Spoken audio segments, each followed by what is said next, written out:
Hello friends, कैसे हैं आप सभी। आशा करता हूं कि आप सभी स्वस्थ होंगे। आज की इस वीडियो में हम देखने वाले हैं प्लासी और बक्सर के युद्ध से संबंधित जो भी एग्जाम में क्वेश्चन पूछे जाते हैं। बहुत ही इंपॉर्टेंट है ये वीडियो आपके लिए।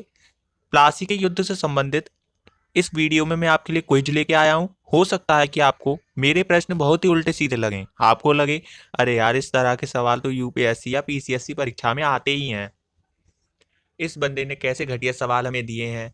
मैं आपकी भावनाओं को समझ सकता हूँ, पर मेरा फंडा कुछ अलग ही है। मुझे लगता है कि जब तक किसी टॉपिक का पोस्टमार्टम नहीं कर दिया जाना चाहिए, उसे सिर्फ ऊपर ऊपर से पढ़कर बेकार है पढ़ना। सिर्फ नामों को रट लेना ही, जैसे कि मीर कासिम ने ये किया, मीर जाफर ने ये किया, काफ़ी नहीं होता है। जब तक आप जान ना लें कौन क्या था और उनका योगदान क्या रहा, तो अंतिम परीक्षा की घड़ी में सब खिचड़ी बन के रह जाता है और मीर कासिम और मीर जाफर दोनों परीक्षा में एक जैसे लगने लगते हैं। इसीलिए जरूरी है कि यह जान लिया जाए कि प्लासी का युद्ध या चाहे कोई भी युद्ध हो आपके हिसाब से, उसका कारण क्या था, उसमें भाग लेने वाले प्रतिभागी एक दूसरे के विषय में क्या विचार रखते थे, क्या संबंध था उनसे, आदि।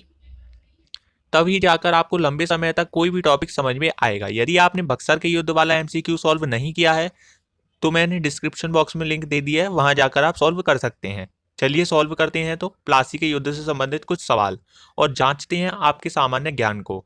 आपका स्कोर कमेंट में बताना कि आपने कितने क्वेश्चंस को सही किया है। तो चलिए देरी ना करते हुए वीडियो को शुरू करते हैं। तो आज का हमारा पहला क्वेश्चन है, प्लासी का युद्ध कब हुआ था।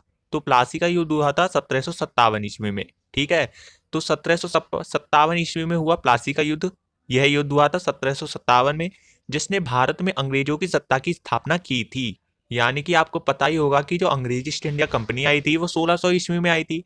लेकिन उस समय जो अंग्रेजी सत्ता थी ना, वो केवल व्यापार की दृष्टि से आई थी। कोई ऐसा नहीं है कि वहां पर बसने के ही सिलसिले से आई हो, केवल वह व्यापार करने के सिलसिले से आई थी। लेकिन जब ये प्लासी का युद्ध हुआ था ना, तो अंग्रेजों ने समझा कि अब यहाँ पर कब्जा कर लेना चाहिए। तो इसीलिए 1757 से जो प्लासी का युद्ध हुआ था, वहीं से नींव डलती है अंग्रेजों की सत्ता को हासिल करने के लिए। नेक्स्ट क्वेश्चन है, अलीवर्दी खां बंगाल का नवाब बनने से पहले कहाँ का नायाब निजाम था। तो बिहार का था, याद रखिएगा। तो जो अलीवर्दी खां था ना, जो पहले बिहार का नायाब निजाम था, इसने औरंगजेब की मृत्यु के बाद जो आई राजनीतिक उठापटक थी, मैंने आपको बताया था कि जो औरंगजेब था वो एक बहुत ही ज्यादा योगप्रिय शासक था। उसके बाद भी मुगल शासन में सत्ता को संभालने के लिए राजा आए थे, वो अयोग्य थे औरंगजेब की तुलना में। तो राजनीतिक उठापटक हो रही थी, उसने अपनी शक्ति का बहुत ही बढ़ा ली थी। किसने? अलीवर्दी खान ने। वह एक महत्वाकांक्षी व्यक्ति था। उसने बंगाल के तत्कालीन नवाब सरफराज खां को युद्ध में हराकर मार डाला था और स्वयं नवाब बन गया था। याद रखिएगा, इसका सही आंसर बिहार है। तीसरा क्वेश्चन हम देखते हैं, अलीवर्दी खां बंगाल के किस तत्कालीन नवाब को युद्ध में हराकर मार डालता है और स्वयं नवाब बन जाता है। तो अभी मैंने बताया था सरफराज खां इसका सही आंसर। तो जो बंगाल की तत्कालीन स्थिति थी और अंग्रेजी स्वार्थ ने ईस्ट इंडिया कंपनी को बंगाल की राजनीति में हस्तक्षेप करने का अवसर प्रदान किया था।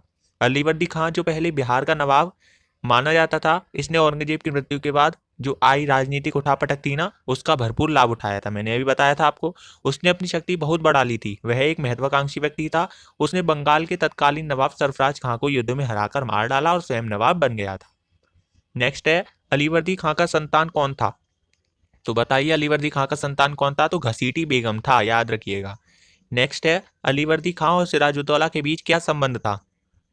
ये सब प्रश्न आएंगे नहीं, पर आपका कॉन्सेप्ट क्लियर होना चाहिए। ठीक है, तो अलीवर्दी खान ने अपने जीवन काल में ही अपनी सबसे छोटी बेटी के पुत्र सिराजुद्दौला जो है, उसको उत्तराधिकारी मनोनीत कर दिया था। अंततः वही हुआ था सिराजुद्दौला बंगाल का नवाब। ठीक है, नेक्स्ट है, सिराजुद्दौला की मौसी का क्या नाम था।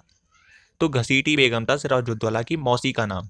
सिराजुद्दौला भले ही नवाब बन गया था, पर उसे कई विरोधियों का सामना भी करना पड़ा था। उसकी सबसे बड़ी विरोधी और प्रतिद्वंदी उसके परिवार से ही थी, और वह थी उसकी मौसी। उसकी मौसी का नाम क्या था। तो घसीटी बेगम था। घसीटी बेगम के पुत्र का क्या नाम था। तो घसीटी बेगम का जो पुत्र था शौकत जंग था, याद रखिएगा नाम। शौकत जंग कहाँ का शासक था। तो बताइए कहाँ का शासक था।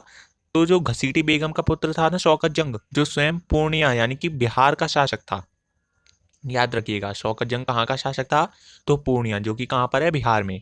अमीचंद्र और मित्र जगत सेठ किसके दीवान हुआ करते थे। अलीवर्दी खां के, सिराजुद्दौला के, शौकत जंग के या मानिक चंद्र के। तो सही आंसर क्या होगा इसका।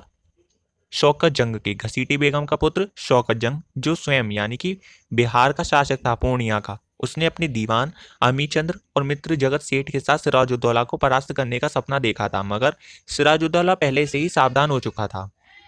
नेक्स्ट क्वेश्चन और आखिरी क्वेश्चन देखते हैं। सिराजुद्दौला के फोर्ट विलियम पर अधिकार करने से पहले ही अंग्रेज गवर्नर ड्रेक ने अपनी पत्नी और बच्चों के साथ भागकर कहां शरण ले ली थी?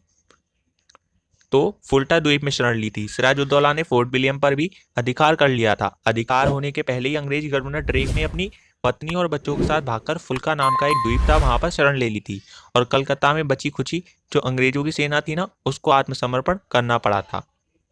तो आपको वीडियो कैसी लगी कमेंट सेक्शन में बताइएगा, और आपने कितने आंसर सही किए हैं इसका भी आपको कमेंट सेक्शन में बताना होगा। तो चलिए, ऐसी ही वीडियो देखने के लिए चैनल को सब्सक्राइब कर लीजिएगा, नहीं किया है तो। मिलते हैं अगली वीडियो में, तब तक के लिए जय हिंद जय भारत।